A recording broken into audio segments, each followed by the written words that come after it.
Passage department store.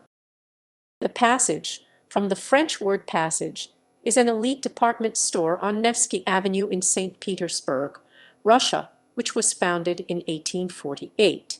The Passage premises have long had associations with the entertainment industry and houses the Komissarzhevskaya Theatre.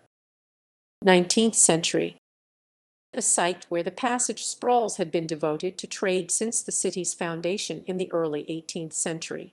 It had been occupied by various shops and warehouses Little Gostiny Dvor, Shukin Dvor, Apraxin Dvor, until 1846, when Countess and Stenbach Firmer acquired the grounds to build an elite shopping mall for the highest echelons of the Russian nobility and bourgeoisie.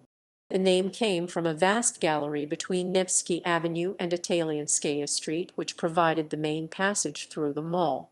The gallery was covered over by an arching glass and steel roof, thus giving it a claim to being one of the world's first shopping malls, along with Passage du Caire in Paris 1798, Burlington Arcade in London, Galerie Vivienne in Paris 1823, and Galeries Royales St. Hubert in Brussels. The three-story building of the Passage opened its doors to consumers on May 9, 1848. It was one of the first structures in Russia to employ gas for lighting. Another innovation was an underground floor where an electric station would be installed in 1900. Although the store specialized in jewelry, expensive clothes, and other luxury goods, crowds of common people flocked to see the most fashionable shop of the Russian Empire. A fee of 50 kopecks had to be introduced in order to limit admissions. Stenbach Firmer conceived of the Passage as more than a mere shopping mall, but also as a cultural and social center for the people of St. Petersburg. The edifice contained coffee houses, confectionaries, panorama installations, an anatomical museum, a wax museum, and even a small zoo, described by Dostoevsky in his extravaganza The Crocodile, or Passage Through the Passage. The concert hall became renowned as a setting for literary readings attended by the likes of Dostoevsky, Turgenev, and Taras Shevchenko. 20th century. In 1897, the ownership of the Passage passed from Stenbach Firmer's heirs to Princess Nadezhda Boryatinsky. A great fire in 1898 necessitated a major renovation, funded by the Credit Lyonnais, a bank which leased a large portion of the store as its offices. In 1900, the building was revamped, with the addition of a further story, and refaced in Radom sandstone. The new owner transformed the former concert hall into a theater, employing Vera Komissarzhevskaya as its artistic director. To draw even more consumers to the store, the Solil, one of the largest cinemas in the Russian capital, was opened in the complex in 1908.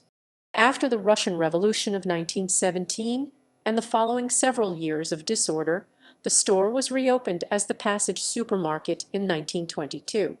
It continued in this capacity until 1933, when the municipal authorities declared the Passage a model department store, the only one in Leningrad, as the former St. Petersburg was then known, and one of only 3 such stores in the Soviet Union. The renovated Palace of Soviet Trade, as the media touted it, opened in 1934 and offered about 30,000 types of goods, all manufactured in the USSR. The Children's World section became especially popular with the inhabitants of Leningrad. The Passage remained a showcase of the Soviet industry until the onset of World War II. During the siege of Leningrad, the shop was closed, but the majority of employees chose to remain day and night. The building's glass roof was subjected to intensive bombing, but amazingly the interior sustained little damage. The Passage was restored and reopened for business in 1947. Since 1961, this historic department store has been specializing in goods for women. 21st century. The Passage is now privately owned by employees and shareholders. Updates and renovations throughout the entire building were done to meet modern international standards. Expanded showrooms welcomed more customers. Passage established relations with new trade and business partners such as Escada and other international department stores. One of the first upscale food markets in Russia, with a wide variety of international produce, opened in the basement. New restaurant opened on the upper level with the panoramic view of the Nevsky Prospect. Jensen Group Real Estate Investment and Development Company based in St. Petersburg, Russia acquired Nevsky Passage from VTB Bank in September 2011. Analysts valued the amount of transaction at $80.